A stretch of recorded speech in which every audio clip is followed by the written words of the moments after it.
When we were looking for a space, I was very clear that it had to be a standalone property. It had to be an old property. As soon as I see it, I say yes. I wasn't ready to commit to just about any property. The building is very typical of an old Calcutta house. Building itself is on the street. There is no boundary wall. That is very representative of a bygone era when living on a Calcutta street was a very communal way of living. There's a large glass door that greets you, so you do have a glimpse of what's happening inside when you're still standing outside. As soon as you enter, we have a very patterned floor. I can't remember whose idea it was to have Bombaim on the floor, but it's become like a statement thing to look at. The flooring is a concrete floor. It's a continuous material, which I think ages very well. I think it also goes with some of the older elements of the structure itself.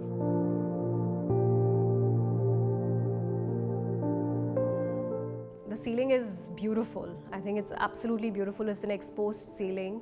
You can really see the history of the space in the ceiling. And so I think the challenge was, how do you create a luxurious shopping experience or a retail experience in an old building? I think it's very important that if a building is 80 or 100 years old, through design and through material selection, that age must be apparent. It shouldn't be hidden away.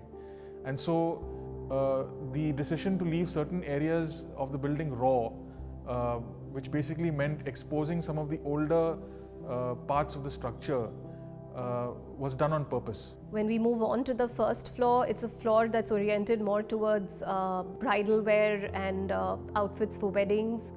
It's got a beautiful pink color.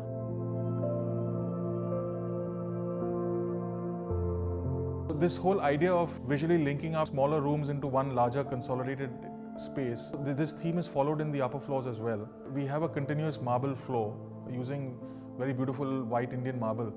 Overlaid on top of that white surface is a series of lines that are made using mosaic, and what they do is they sort of overlap, thereby leading your eye as you walk through the space, sort of visually combining all these spaces into one.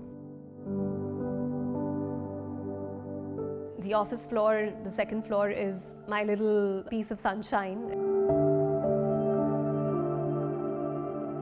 The office has these beautiful windows where the sunshine just comes in. We have an open terrace where people can again go and work from there, or just sit, relax.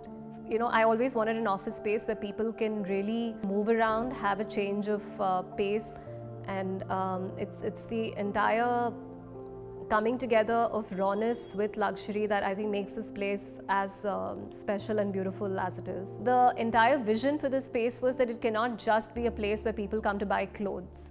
It has to be an experience, because why else are there physical spaces? Until and unless you really get an experience out of coming to a space, you should be able to enjoy every bit of that space. It should be warm, welcoming, inviting, and yet speak of luxury. And that's what Bombaim is about in every single element and aspect. And Bombaim is all about style, which I think comes across in this place extremely sharply.